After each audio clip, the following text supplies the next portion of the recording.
자, 오늘은 요한복음 19장 17절에서 30절 말씀을 가지고 십자가를 지심이라는 제목으로 여러분 하나님의 말씀을 나누겠습니다.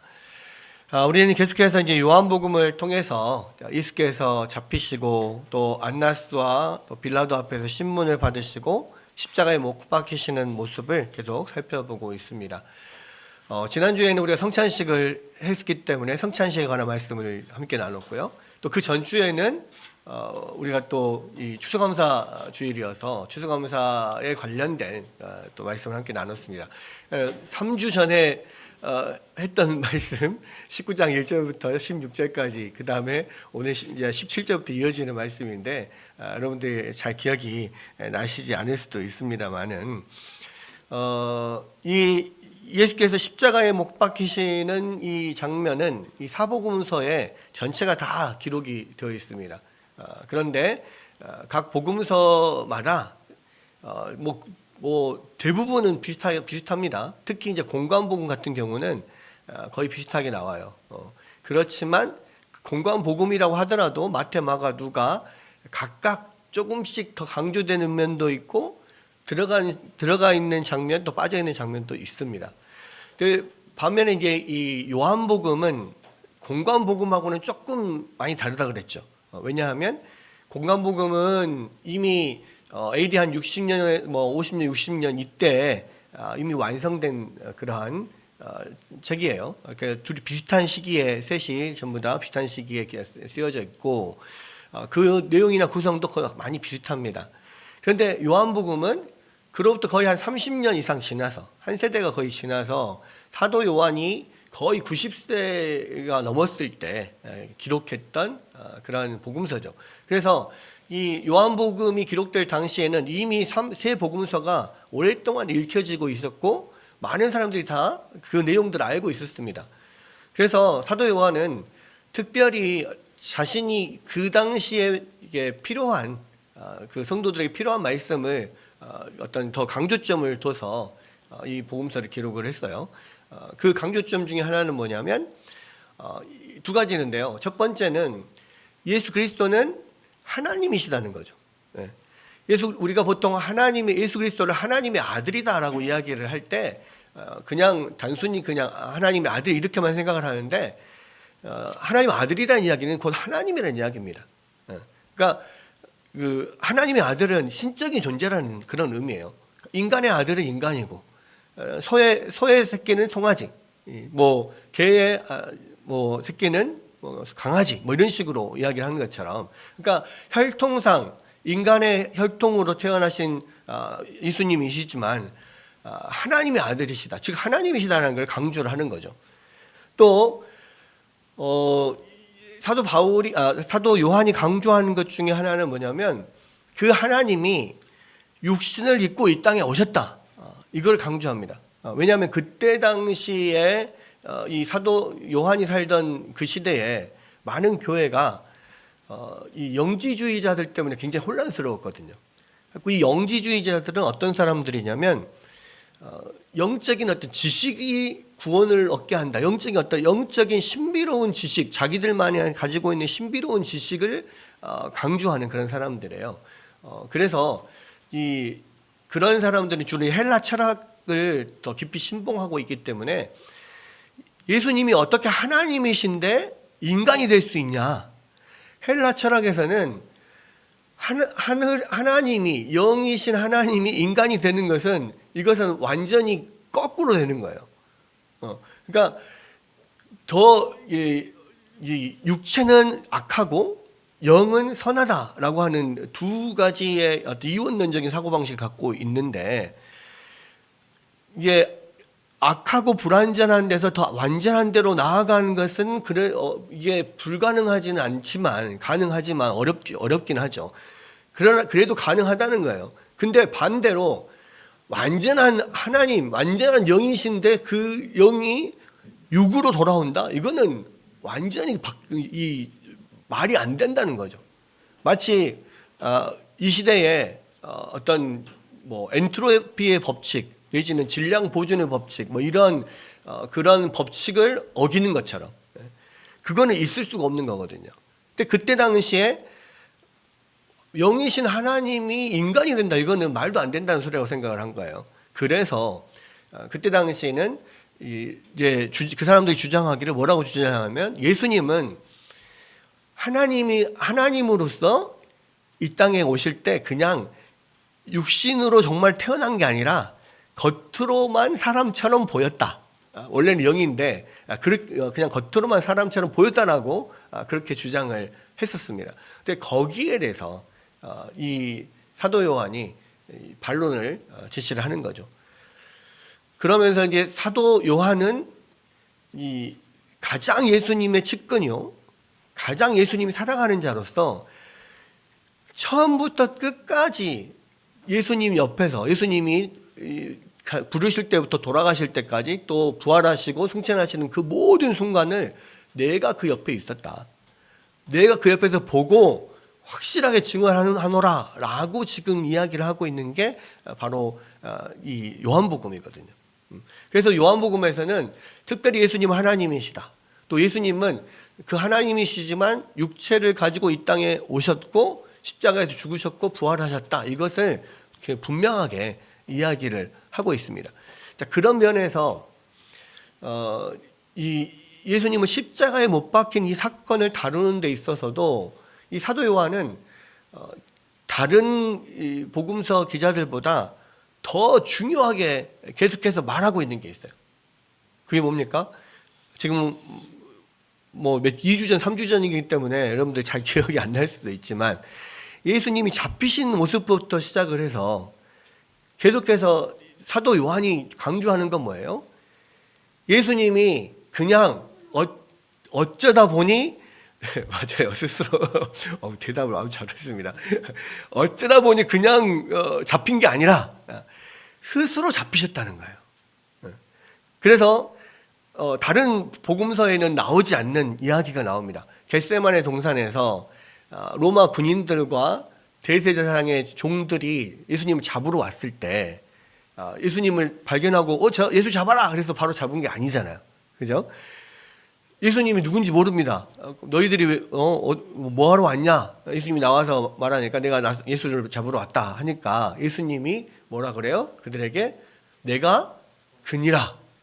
내가 바로 그니라 라고 했을 때 그 말을 듣는 모든 사람들이 그 자리에 다 엎드려졌어요.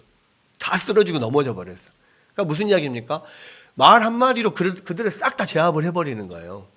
그만큼 예수님은 능력 있는 분이에요.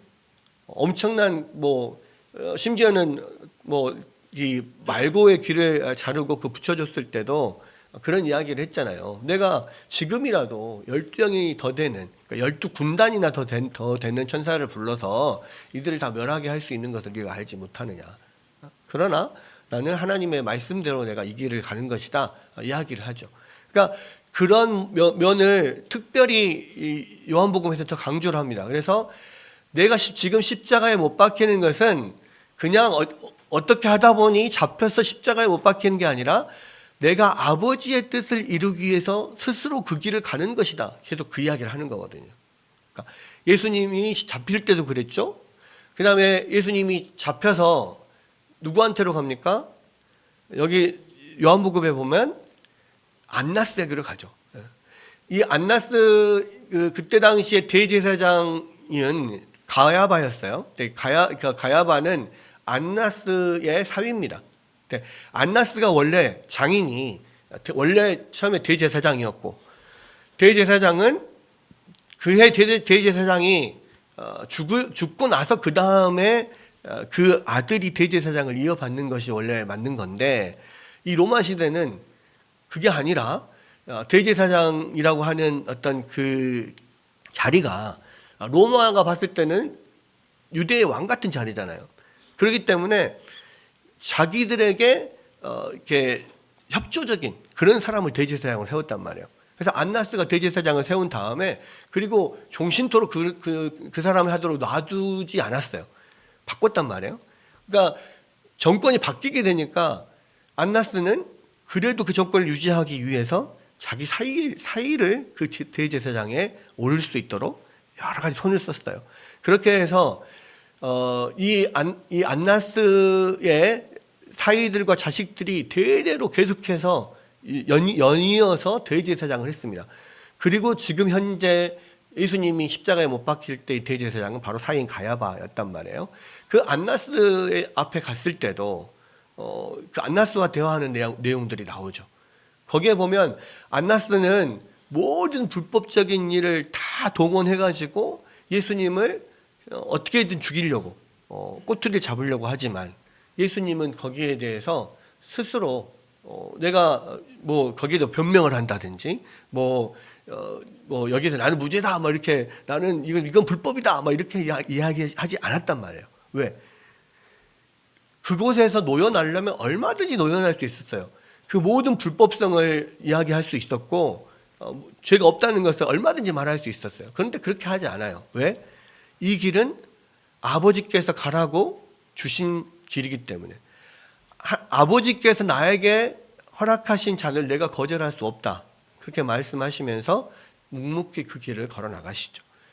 그리고 가야바의 법정에 가서 이 요한복음에는 나오지 않지만 사형 그들의 어거지를 통하여서 사실 사형의 어떤 언도를 받고 그 다음에 빌라도 앞으로 갑니다.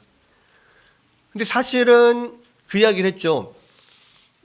유대인의 법정에서 사형 언도를 받으면 충분히 그들이 스스로 집행할 수 있었다고. 왜냐하면 우리 스데반의 경우를 봤을 때 스데반도 유대인들이 그 자리에서 돌로 쳐서 죽였잖아요. 그러니까 신성 모독죄에 해당할 경우에 그들도 돌을 던져서 충분히 그 자리에서 예수님을 죽일 수 있었어요. 근데 그렇게 하지 않았고 빌라도에게 데리고 갑니다. 왜 빌라도에게 데리고 가죠? 십자가형을 받아내려고. 그러니까 그냥 돌을 던져서 죽이는 것은 자기들끼리 할 수 있었어요. 근데 예수님을 십자가에 달리게 하는 것은 빌라도만의 권한이었어요. 그때 당시에 총독이었던 빌라도만의 권한. 근데 왜 이 가야바와 또 이 유대 지도자들은 산헤드린 공회들은 예수님을 꼭 십자가에 매달려고 했느냐? 십자가가 가장 고통스럽고 가장 수치스러운 죽음이었기 때문에 그래요. 그 부분에 대해서는 제가 뭐 좀 이따 잠깐 말씀을 드리고요. 그리고 더 중요한 것은 뭐냐면 그들의 율법에 나무에 달린 자는 다 저주받은 자라고 하는 율법이 있어요. 그죠? 그래서 예수님을 저주받은 자로 만들기 위해서 십자가에 꼭 매달리려고 했던 것입니다. 십자가가 나무에 달리는 거잖아요. 근데 나무에 일단 달린 사람은 모두 다 하나님의 저주를 받은 것으로 인식이 된단 말이에요. 그러니까 일단은 이 사람이 저주받은 사람이어서 십자가에 매달자가 아니라 십자가에 일단은 매달면 이 사람은 저주받은 사람으로 인식이 되니까. 그러면 많은 사람들이 지금 그 유월절 명절을 지키기 위해서 예루살렘에 모여 있습니다. 그 많은 사람들이 그 예수를 뭐라고 따릅니까? 하나님의 아들이고 그들이 예언대로 이 땅에 오신 그리스도라고 믿는 사람들이 많잖아요. 근데 그런 사람을 갑자기 하루아침에 지금 유월절 명절 당일 전날에 갑자기 십자가에 지금 못 박는 거예요. 그러니까 갑자기 죽이려고 하는 거예요. 그랬을 때 사람들이 그거에 대해서 반발하겠죠. 밀란이 일어날 수도 있고 도대체 무슨 근거로 그러냐 막 이렇게 할 수 있어요. 그런데 일단 십자가에 딱 못 박으면요. 그 다음부터는 아무 말 못해요. 왜? 십자가에 못 박혔다는 것 자체가 그냥 하나님의 저주를 받은 사람이라고 하는 증거로서 받아들여져 버려요. 그렇기 때문에 그렇게 길을 쓰고 이 유대 지도자들이 예수님을 십자가에 못 박으려고 했던 겁니다. 그래서 빌라도에게 찾아가죠. 그리고 빌라도에게 십자가형을 처해달라고 요청을 하지만 계속해서 빌라도는 예수님하고 이야기를 나눠보는데 아무리 물어봐도 죄가 없어요. 이거는 로마 법상 십자가에 매달 만한 그런 죄가 아니에요. 그래서 결국은 나름대로 제가 이 생각을 한 게, 꼼수를 쓴 게 그때 당시에 아주 가혹한 채찍질 태형이죠. 이 스콜피온이라고 하는 채찍으로 등을 벗겨놓고 등을 이렇게 막 치면 그 스콜피온이라고 하는 채찍에는 뼈 조각, 뭐 새 조각 뭐 이런 것들이 들어있어서 이 채찍이 등에 탁 박히고 뜯어내면은 살점이 떨어져 나오고 피가 엄청나게 나오고 막 그거를 거의 뭐 40에 하나 감함에 이렇게 죽도록 만든 거예요. 그래서 패션 오브 크라이스트 보면 완전히 그냥 막 그 밑에가 피바다가 되고 막 그런 내용들 나오잖아요. 왜 그렇게 하냐면 그렇게 해서 이제 완전히 피범벅이 돼가 온통 피범벅이 될 때까지 그렇게 해가지고 유대인들에게 내놓고 이 정도면 되지 않았냐? 내가 봤을 때는 이거는 십자가에 매달 정도의 죄는 아닌데 이 정도면 되지 않았냐라고 보여주고 그리고 6월절 특사로 이 예수님을 풀어주려고 생각을 했어요. 근데 어떻습니까? 유대 지도자들 그곳에 모여있던 이 사람들은 전부 다 예수님을 십자가에 못 박아야 된다고 하죠. 그래서 결국엔 나중에 나는 죄 없다 하고 이제 빌라도는 손 씻고 예수님을 십자가에 못 박으라고 내주는 거죠. 결국은 그런 모든 과정들을 통해서 사실은 예수님은 계속해서 이 요한복음에서 보여지는 건 뭐냐면 예수님을 재판하는 모든 사람들은 다 불법적이고 불의한 모습을 계속 보여줘요.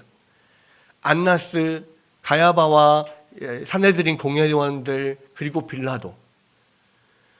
예수님은 완전히 불법으로 점철된 그런 재판을 받고 십자가에 넘어가는 거예요.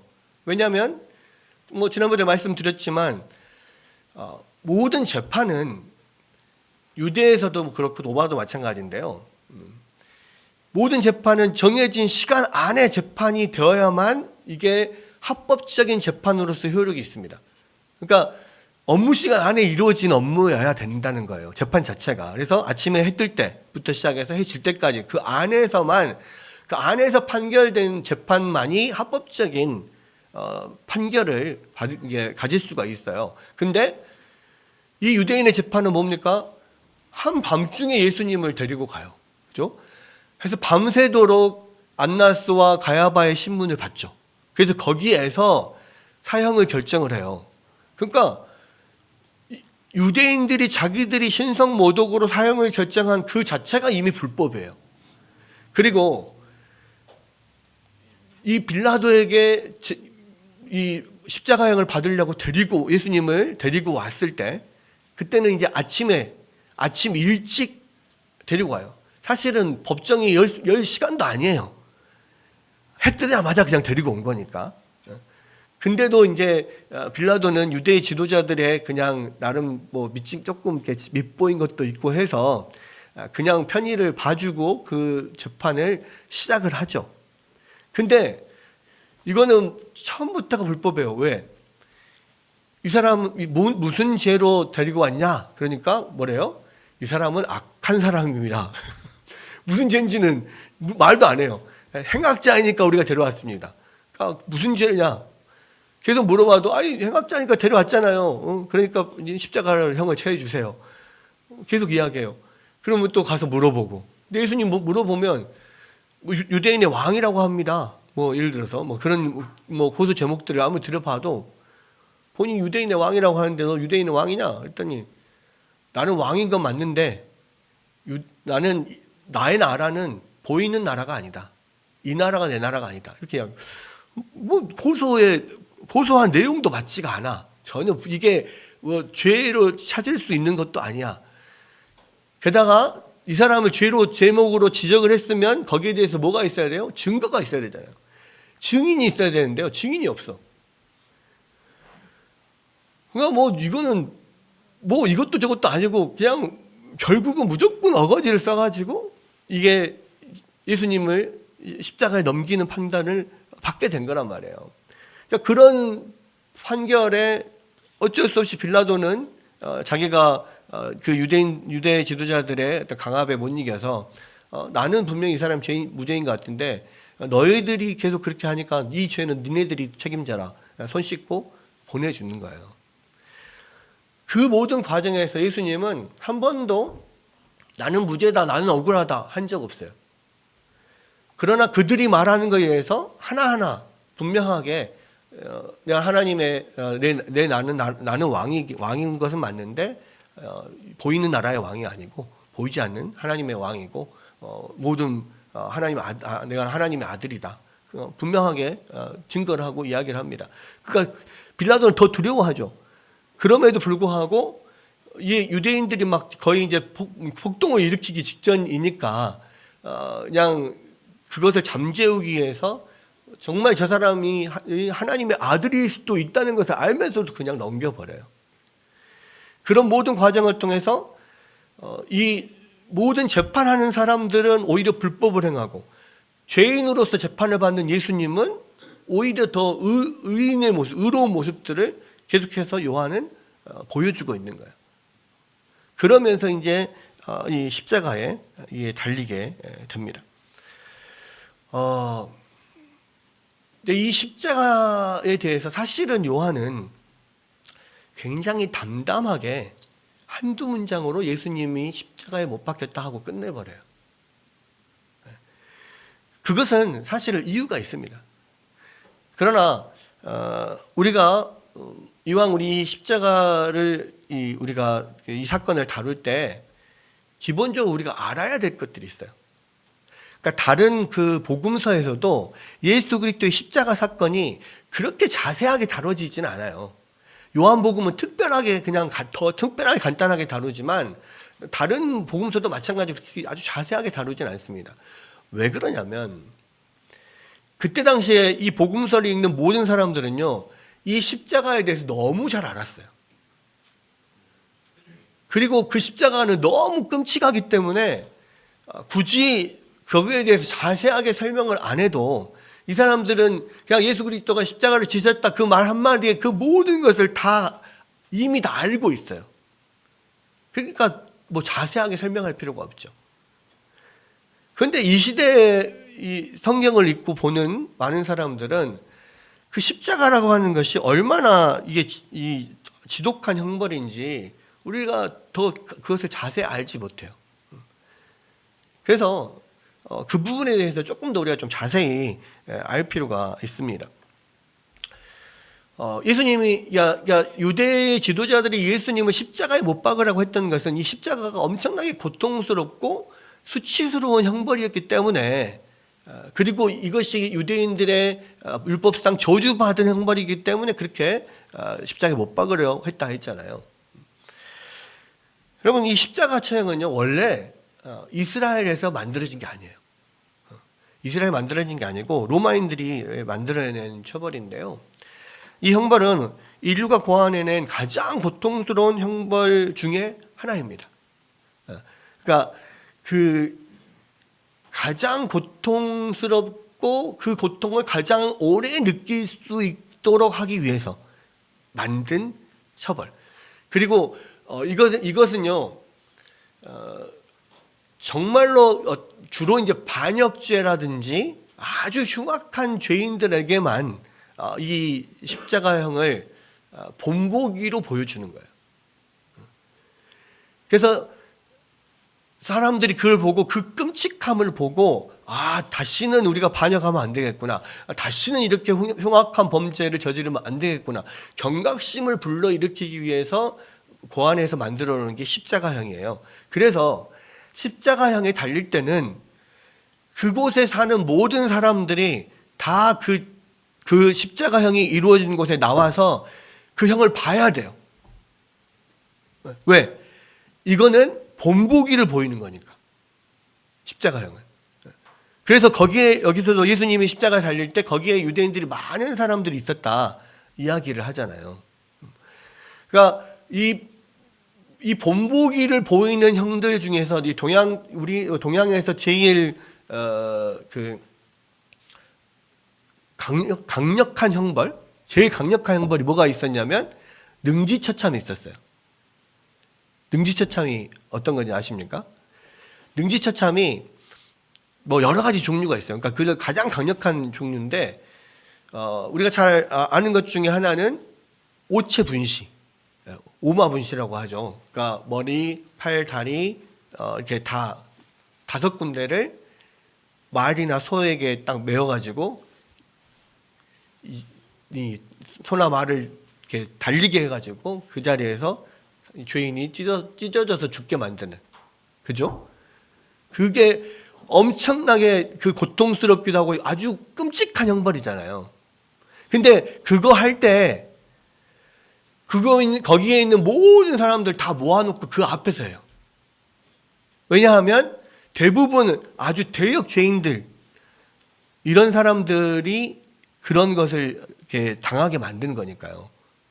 그래서 엄청나게 끔찍한 거를 모든 사람들이 다 보게 만듭니다. 근데요, 예전에 그 일본 만화 중에서 묵공이라고 하는 만화가 있어요.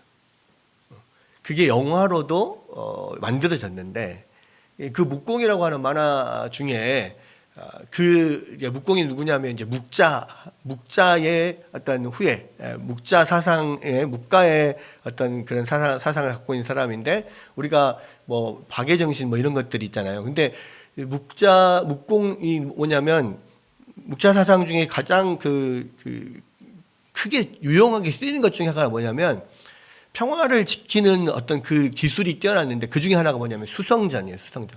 성을 지키는 기술이 굉장히 뛰어났습니다. 그래서 이제 그 묵자가 어떤 한 그 성에 파견이 돼요.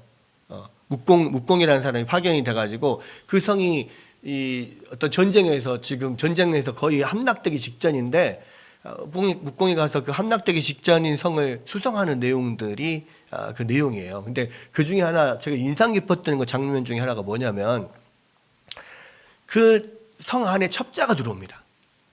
첩자가 여러 명이 뭐 남자 여자 이렇게 몇 명의 한 조가 다 6명이 들어와요. 근데 그 중에 한 명이 첩자가 이미 들통이 나가지고 잡혔어요. 그러니까 그 안에서 그 성 사람들 다 모아놓고 첩자는 이렇게 능지처참을 당한다라고 하면서 보여주면서 오마분시를 하거든요. 거기에서. 근데 제가 되게 놀랬던 것 중에 하나가 뭐냐면 여자가 잡혔어요. 여자가 잡혔는데요. 그 오마분시를 할 때 이 전부 다 손 다 이렇게 묶고 이렇게 하잖아요. 사람들 모아놓고. 근데 옷을 완전히 다 벗겨가지고 완전히 나처럼 그렇게 그 형을 집행을 하는 거예요. 그러니까 그 형도 되게 끔찍하지만 여자 입장에서 또 마찬가지, 남자도 마찬가지인데 옷을 완전히 다 벗겨가지고 그냥 완전히 다 손발 머리까지 묶어가지고 그렇게 하는 이거를 보면서 얼마나 그 사람 죄인도 수치스럽고 고통스러울지, 그리고 그것을 보면서 많은 사람들도 얼마나 뭐 이렇게 경각심을 가질지, 이런 것들이 확 다가오더라고요. 근데 제가 왜 이 이야기를 하냐면 십자가형도 그런 거라고. 로마에서 고안했던 십자가형은요, 모든 사람들이 보는 앞에서 가장 고통과 가장 고통스럽고 가장 수치스러운 그거를 당하게 만드는 목적으로 십자가를 만든 거예요. 여러분, 그래서요, 여러분, 우리는 예수님이 십자가에 못 박힐 때 그 십자가에 못 박히는 그 고통, 가시관 쓰고 머리 막 피 흘리고 이 채찍질 당해서 막 등이 완전히 다 걸레가 돼서 그냥 피범벅이 되고 그 십자가에 못 박혀서 막 그 고통스러운 이것만 생각하잖아요. 근데 사실은요, 그것도 고통스러운데 거기에는 우리가 생각지도 못한 수치스러움이 들어있어요. 예수님 십자가에 못 박혔을 때 예수님은 어떻게 십자가에 못 박혔을까요? 예수님이 옷을 입고 십자가에 못 박혔을까요? 아니면 겉옷을 벗고 중요 부위만 이렇게 천으로 우리가 십자가상 같은 데 보면 중요 부위만 가리고 이렇게 십자가에 못 박혔을까요? 근데 여러분, 성경에 보면 예수님을 십자가에 못 박을 때 4명의 군인이 십자가에 못 박잖아요. 항상 십자가에 못 박을 땐 4명의 군인이 필요합니다. 왜? 양쪽 팔다리 잡고 머리 고정하고 밑에 다리를 고정하고 그렇게 해야 몸부림을 치는 그 사람을 붙잡을 수가 있어요. 4인 1조로 이렇게 십자가에 못 박게 됩니다. 그랬을 때 십자가에 못 박아 놓고 여기서 보니까 여기서도 마찬가지인데 뭐라고 나옵니까? 겉옷을 4깃에 나누어서 가집니다. 왜? 4명이니까 겉옷을 4개로 하나씩 나눠서 갖는 거예요. 그 다음에 속옷은 위에서부터 통으로 하나로 짜져 있다 그랬잖아요. 그래서 그 통은 하나로 짜져 있기 때문에 그것을 나누지 않고 제비를 뽑아서 한 사람이 그것을 가져갔다 그랬습니다. 자, 그러면 겉옷도 나눠 가졌고요. 속옷도 가져갔어요. 그럼 예수님에게 남은 건 뭐예요? 아무것도 없어요. 그러니까 무슨 이야기냐면 십자가는 가장 고통스럽게 가장 수치스럽게 죽이는 건데 십자가에 못 박히는 모든 사람들은 다 그렇게 완전히 다 발가벗겨져서 십자가에 못 박히게 되는 거예요. 근데 예수님은 하나님의 아들이라고 불렸던 분입니다. 많은 사람들에게 존경받던 선생님이었어요. 그 주변에 몰려있는 많은 사람들이, 그곳에 있는 모든 사람들이 예수님을 하나님의 아들로 알았고 하나님이 보내신 선지자로 알았고 존경받는 선생님이라고 우러러 보였던 사람이에요. 예수님이 지나가면은 옷자락이라도 만지고 싶어가지고 그냥 그렇게 했던 그런 사람, 그런 분이었단 말이에요. 근데 그분이 옷이 완전히 다 발라 벗겨져가지고 십자가에 못 박혀서 그렇게 고통스러운 몸부림을 치는 모습을 그 사람들이 보게 되는 거예요. 그랬을 때 예수님은 얼마나 그 어떤 정신적인 어떤 수치를 느끼셨을 거 아닙니까? 그러니까 유대인들은 그거를 바랐던 거예요. 가장 수치스럽게, 가장 고통스럽게. 여러분, 예수님이 당했던 이 고통들 여러분 잘 아시지만 예수님이 이미 십자가를 지기 전에 그 스콜피온으로 막 거의 피범벅이 되도록 다 이 채찍질을 당했잖아요. 그리고 나서 이 십자가에 못 박힐 가로대를 지고 골고다 언덕으로 올라갑니다. 그러니까 이제 원래는 이 십자가가 굉장히 무거워요. 전체 무게는 거의 한 120kg에서 150kg 정도 됐다고 해요. 왜? 저같이 건장한 사람들이 좀 할랑할랑한 십자가에 매달리면 중간에 부러져서 떨어질 수도 있잖아요. 그러니까 엄청나게 거대한 아주 튼튼한 그런 나무를 써서 거의 120에서 150kg 정도 되는 그런 십자가를 사용을 했어요. 근데 그거를 다 들고 가지는 못해요. 그러니까 어떻게 하냐면 세로 되는 골고다 언덕에 있어요. 가로대, 자기가 못 박힐 가로대만 지고 가는 겁니다. 그래서 이제 어디 영화 같은 데 보면 이렇게 진짜 십자로 된 십자가를 이렇게 지고 막 걸어가는 장면 나오잖아요. 사실은 그것은 고증이 좀 덜 된 거예요. 이렇게 하면 할 수 없어요. 가로대만 지고 올라가게 돼 있어요. 근데 이 가로대 자체도요, 20kg가 넘어요. 근데 말이 20kg죠. 쌀푸대 20kg나 사람 20kg하고는 또 다릅니다. 사람은요, 우리가 20kg 아이 그냥 업고 갈 수 있어요. 근데요, 단단한 나무로 된 20kg짜리, 또 쇳덩어리 20kg, 이거는 진짜 차원이 달라요. 제가 왜 그걸 느꼈냐면, 제가 군대에 있을 때 제가 박격포를 했거든요.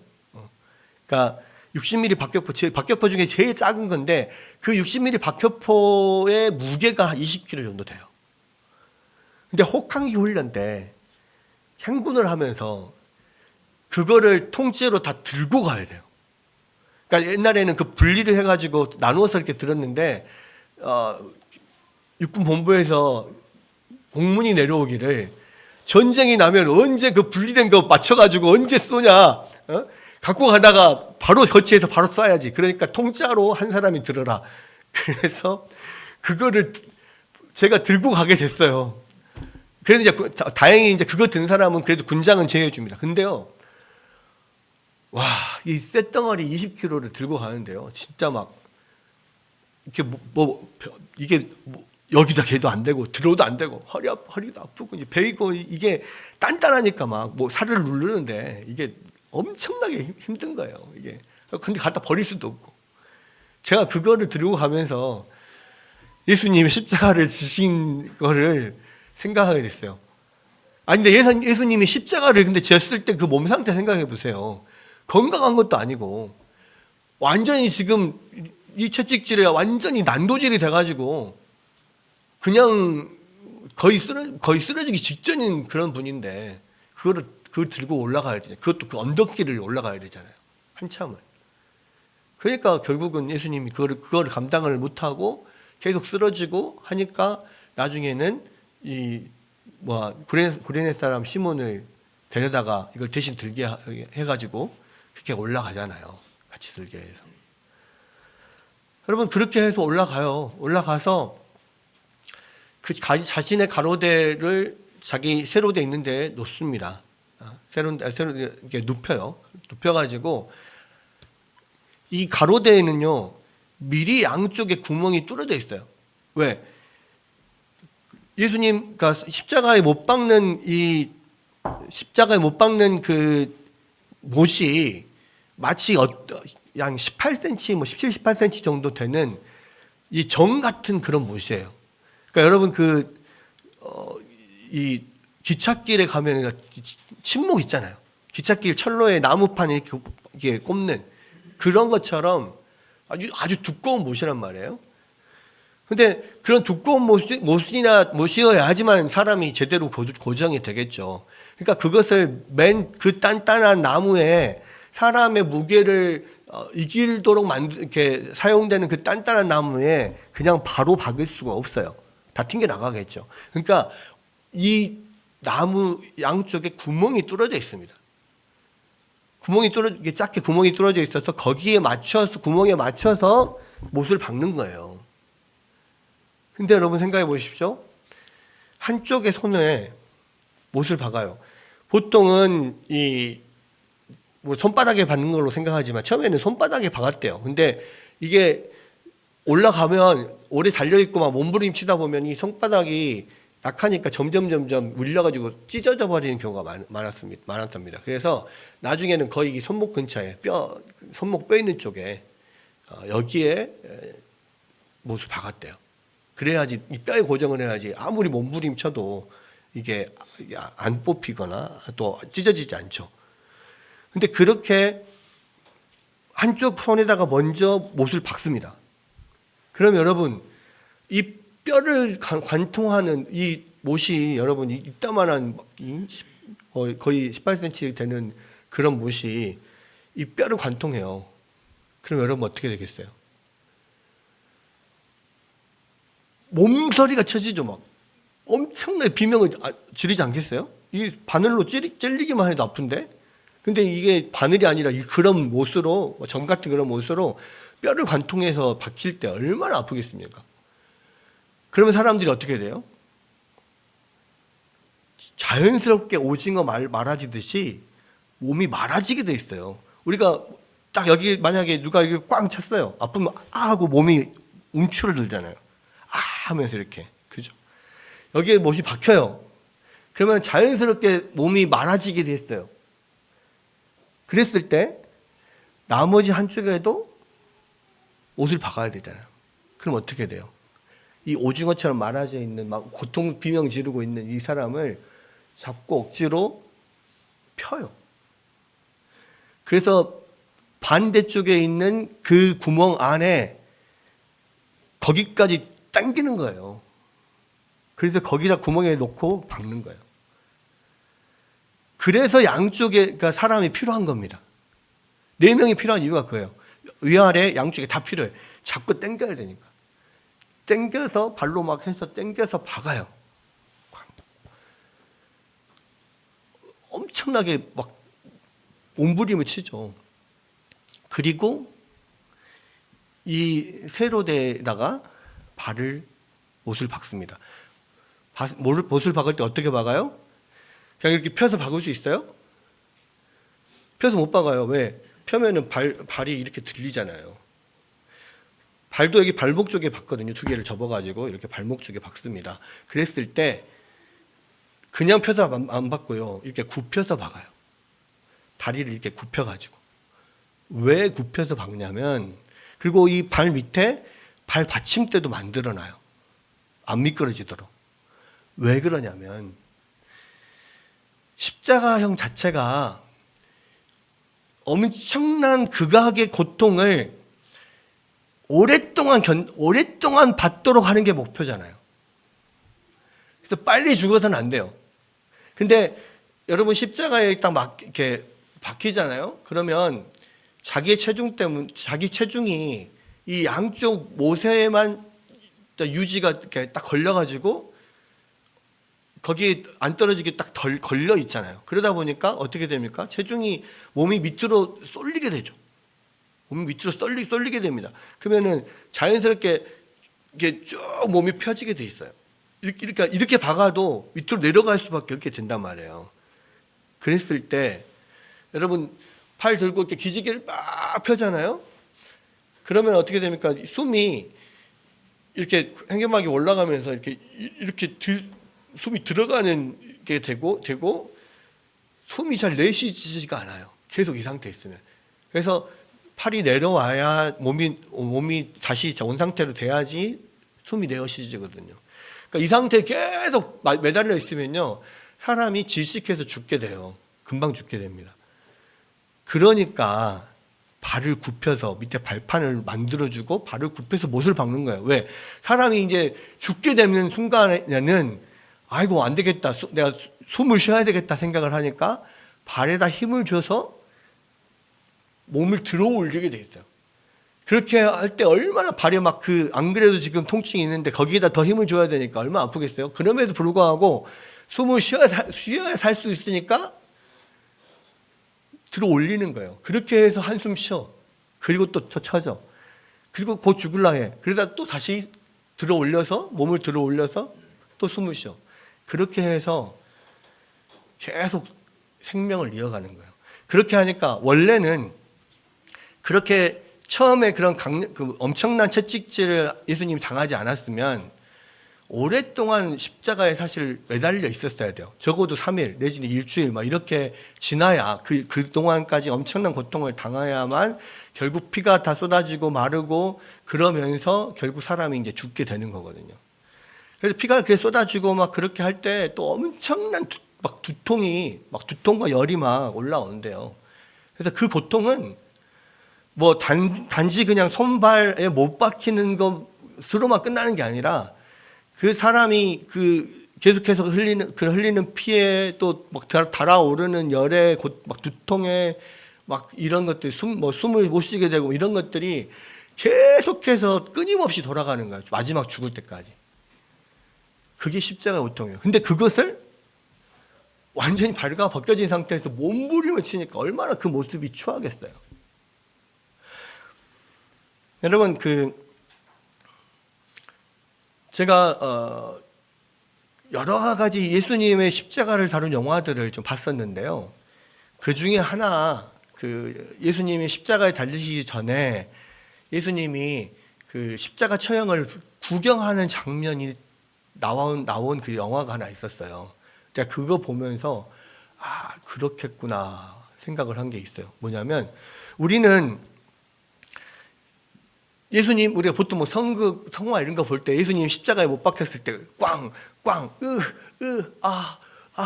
주여 어찌하여 나를 버리실까 이렇게 생각하잖아요. 그 하나도 현실성이 없죠. 그게 정말 고통스럽겠구나 이거 전혀 못 느껴요. 그죠? 근데 그 영화를 봤는데 거기에 정말 그렇겠다라고 싶은 게 뭐였냐면 예수님은 그래도 그런 고통들을 예수님이 분명히 참으시고 그것을 감내하시면 분명히 있었을 거예요. 근데 다른 죄수들이 십자가에 못 박히는 장면을 딱 보여주는데요. 이 제수들 십자가에 딱 못 박자마자 그럴 것 같아요. 소리를 막 비명을 지르는데 진짜 그 영화관이 떠나가라고 비명을 지르더라고. 꽝꽝 반응 순간 막 으아 으아 막 이렇게 정말 그렇게 막 나오는데요. 아, 이게 진짜겠다. 아니 십자가에 못 박힌데 하나님 이게 뭐 말이 됩니까? 아니 집에 문틈에 손가락만 끼워도 막 난리가 하면서 펄펄 뛰고 막 난리가 나는데 이 손과 발목에 그 큰 못이 박히는데 으아 해야지 당연한 거죠. 그렇게 막 진짜 정말 오래 한 10초 이상을 그렇게 막 비명 소리만 들렸던 것 같아요. 그러면서 막 그러다가 내가 실신을 합니다. 그러다 다시 일어나가지고 또 막 소리 지르고 막 그렇게 박혀가지고요. 누워있는 십자가를 도르래로 해가지고 들어 올려서 그 십자가가 꽂아지는 골고다 언덕에 구덩이가 있어요. 이렇게 구멍이 파져 있어서 거기에 십자가가 들어가게 돼 있어요. 쿵 이렇게 들어가게. 그러니까 이제 패션 오브 크라이스트에 그게 되게 잘 설명이 돼 있습니다만은 막 그런 비명 소리나 이런 거는 잘 나오지 않아요. 근데 그거를 그런 막 그 몸부림을 으아 막 했던 그 몸부림을 완전히 전라로 그랬을 때 그러면은 사람이 그런 고통 당하면 막 거기에 막 소변 대면도 나오고 막 침도 흘리고 막 피도 나오고 막 엄청나게 추한 꼴 다 보이잖아요.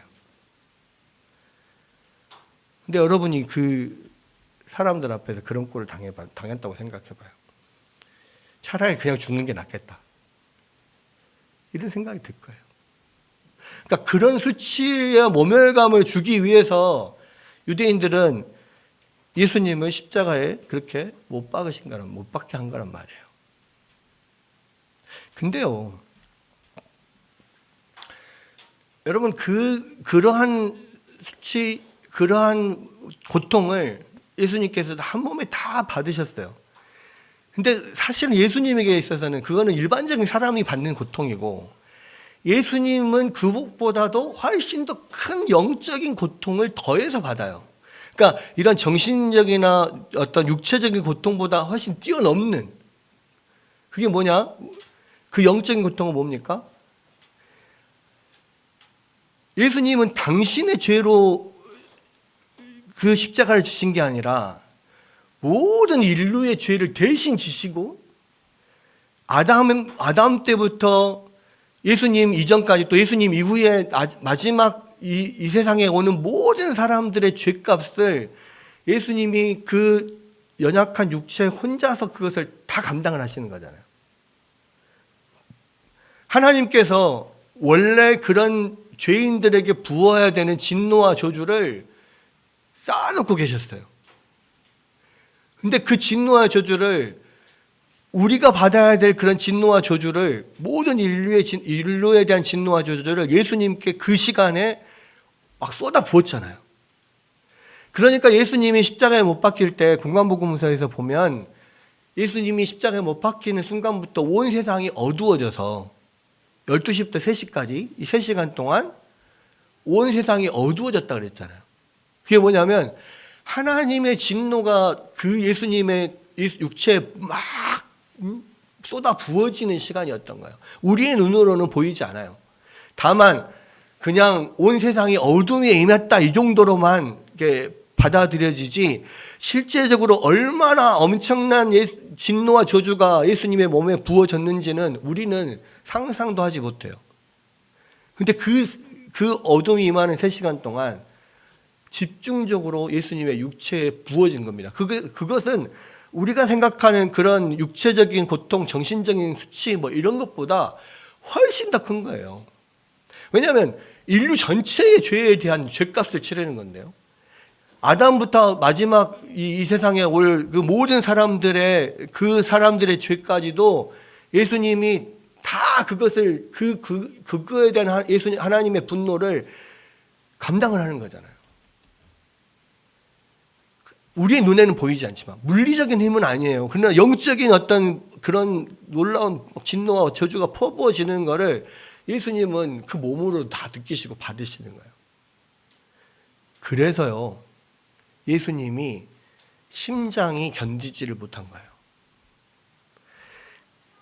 한 의학자가 예수님의 어떤 사인이 뭘까? 그러니까 모든 어떤 사고를 당하거나 어떤 사람이 죽거나 할 때 결정적인 사인이 있잖아요. 그럼 예수님이 십자가에 죽으셨을 때 3시간, 다른 사람들은 훨씬 더 오랫동안 버틸 수 있고, 심지어는 예수님 주변에서 같이 십자가에 못 박혔던 두 강도는 예수님 돌아가실 때까지 다 살아 있었잖아요. 근데 예수님만 그 3시간 동안 그 고통 가운데 그냥 3시간 만에 돌아가셨단 말이에요. 그러면 예수님이 그렇게 돌아가신 이유가 뭐냐라고 현대 의학자들이 그것을 연구를 해본 결과 이 예수님의 직접적인 사인은 심장 파열이었다, 이렇게 분석을 했어요. 왜냐하면 심장 파열이 된 순간 그 이후로 죽은 지 얼마 안 돼서 그 몸 안에서 그 혈소판, 적혈구 혈소판들과 혈장들이 그 몸 안에서 이렇게 분리가 된대요. 그래서 예수님이 돌아가신 이후에 그 병사들이 창으로 찔렀잖아요. 창으로 찔렀을 때 뭐가 나왔냐면 물과 피가 나왔어요. 근데 물과 피가 나왔다는 건 진짜 물이 아니라 물처럼 맑은 액체와 그다음 붉은 액체가 같이 이게 나누어져서 나왔다는 거죠. 그 이야기가 지금 적혈구 혈소판과 혈장이 분리되어가는 과정이라는 것을 지금 보여주는 거예요. 그리고 이 옆구리를 찔렀다고 했을 때 사실은 옆구리를 찌른 게 아니라 심장을 찌른 거거든요. 근데 밑에서 십자가에 달려있는 사람을 밑에서 심장을 찌르니까 옆구리를 타고 지금 심장까지 이렇게 들어온 거거든요. 그랬을 때, 심장을 찔렀을 때 물과 피가 나왔다는 것은 심장 파열의 증거인데, 그 의학자들 그렇게 이야기합니다. 그 심장 파열은 물리적인 압력에 의해서 나오는 게 아니다. 정신적인 요인에 의해서만 심장 파열이 일어난다. 그래서 예수님이 심장 파열이 직접적인 사연이었는데 그 심장 파열의 원인은 뭐였냐면 바로 이 아담 이후부터 예수님 오시기 전까지 이 모든 인류의 죄에 대한 하나님의 분노가 그 연약한 인간의 몸을 가진 예수님에게 영적으로 막 부어졌기 때문에 그것을 3시간 동안 견디다 못해서 결국 예수님의 심장이 파열된 거다. 그렇게 이야기를 했다고. 무슨 이야기입니까? 여러분, 이게요, 예수님이 받으신 육체적 고통, 수치적, 정신적인 수치, 그리고 모든 인류를 향한 하나님의 분노를 감당하는 영적인 고통, 이 모든 것이 예수님의 몸에 쏟아 부어졌어야 됐던 거예요. 왜? 그것은 누구 때문에? 우리 때문에. 여러분들의 죄 때문에, 저의 죄 때문에 예수님이 대신 그 값을 십자가에서 치르시는 거잖아요. 우리에게 쏟아져야 될 하나님의 분노가, 우리가 당해야 될, 그래서 겪어야 될 그 육체적 고통과 정신적 수치와 그런 영적인 고통이 우리가 그것을 감당할 수 없어요. 예수님께서 우리 대신 그것을 다 감당해 주신 거잖아요.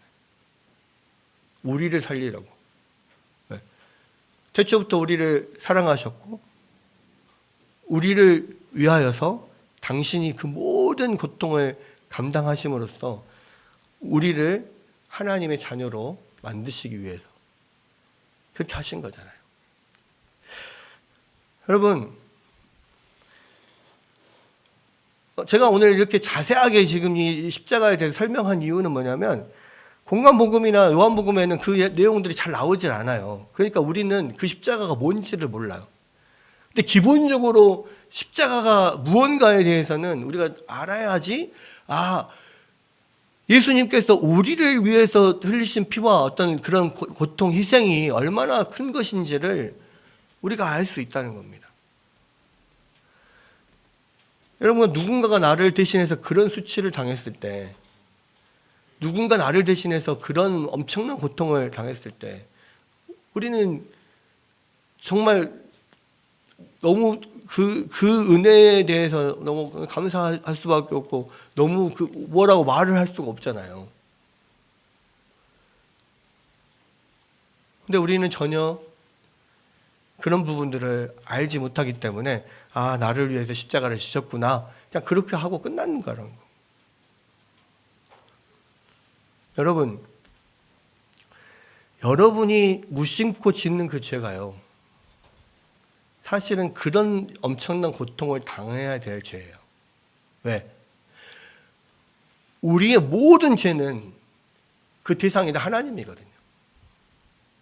인간에게 죄를 짓는 것보다 하나님 앞에 짓는 죄는 그 죄책이 훨씬 더 크고 그 죄를 감당할 수 없어요. 아무리 작은 죄여도, 하나님을 향한 아무리 작은 죄여도 우리가 그것을 어떠한 방법으로도 값을 치를 수가 없어요.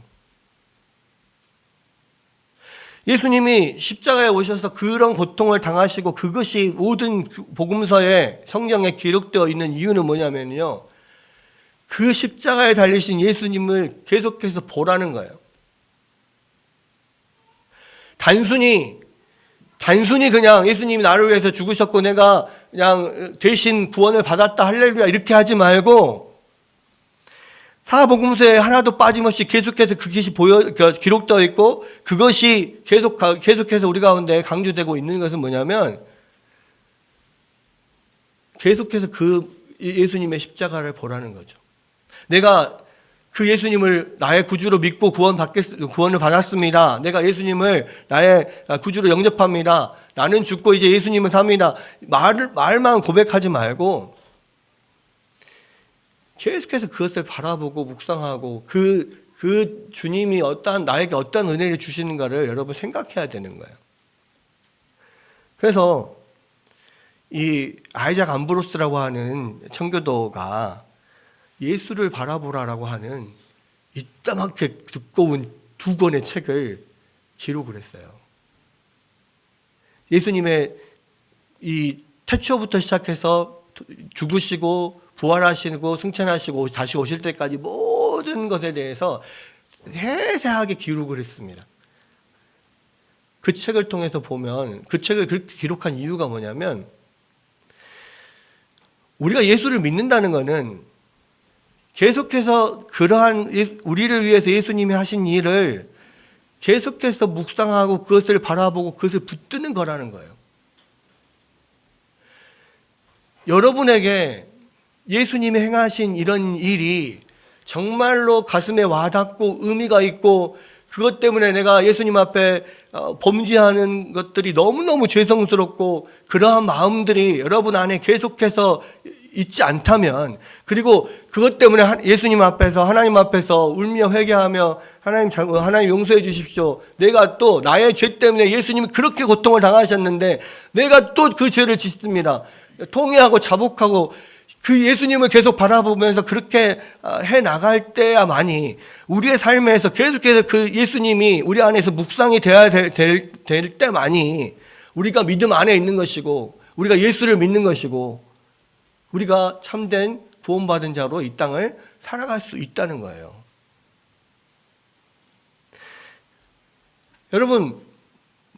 여러분이 그 예수님에 대해 생각할 때가요, 그냥 교회 와서 설교 들을 때만 잠깐 생각하고 잊어버리고 그냥 평소에 우리의 삶을 살듯이 그냥 그렇게 살아간다면요, 여러분은 절대 믿음 안에 살 수 없어요. 그 예수님의 십자가가 저 멀리 그냥 옛날에 2000년 전에 예수님이 나를 위해서 죽으셨더라 그냥 그렇게만 여러분 머물러 있다면요, 여러분은 예수 믿는 게 아니에요. 예수님을 믿고 살아가는 것은 계속해서 나의 삶에서 그 예수님을 바라보며 사는 거예요. 그래서 예수님이 나를 위해서 흘리신 피와 나를 위해서 희생하신 것과 나를 위해서 이루어 놓으신 것들과 그것들을 바라보면서 감사하기도 하고 회개하기도 하고 또 우리 가운데 그로 인하여서 구원해 주신 생명을 주신 것을 누리면서 또 기뻐하기도 하고 그렇게 날마다 살아가는 거, 그게 예수 믿는 거다. 그게 예수 믿고 사는 거다. 아이작 암브로스는 그렇게 이야기합니다. 여러분, 사실은 제가 오늘 말씀을 준비하면서 요한복음에는 이러한 것들을 자세하게 설명 안 하고 그냥 넘어가기 때문에 그냥 본문이 제시하는 대로 그냥 그렇게 넘어갈까 하다가, 아니 그래도 한 번은 적어도 이 부분에 대해서 자세하게 이야기를 해야겠다라는 생각을 좀 했어요. 그래야만 우리가 예수님의 십자가를 묵상하고 예수님의 희생을 묵상해도 예수님이 나를 위해서 행하신 그 희생과 사랑이 얼마나 큰지를 더 알 수가 있죠. 여러분, 오늘 십자가에 대해서 여러분 생각할 때 예수님이 우리를 위해서 바로 스스로 그 십자가에 지금 달리신 거예요. 어쩔 수 없이가 아니라 우리를 위해서 기꺼이 그렇게 그 십자가 길로 가신 거라고. 여러분을 위해서 기꺼이 이렇게 가신 거라고요. 여러분, 그 예수님의 우리를 위해서 행하신 희생과 사랑을 여러분 기억하십시오. 그리고 그 주님을 바라보면서 날마다 주님 안에서 살아갈 때, 그것을 묵상해 갈 때, 내가 무엇이 간데 예수님께서 나를 위해서 그렇게 정말 놀라운 희생을 하셨는가, 그런 것들을 여러분 생각하면서 예수님이 하나님 나를 사랑하시는 것이 얼마나 큰 사랑인가 여러분 늘 경험하고 느끼고 살아가시기 바랍니다. 그랬을 때 여러분들이 정말로 예수 그리스도 안에서 참된 생명을 누리고 살 줄로 믿습니다. 그 은혜가 여러분 가운데 넘치기를 주의 이름으로 축원합니다.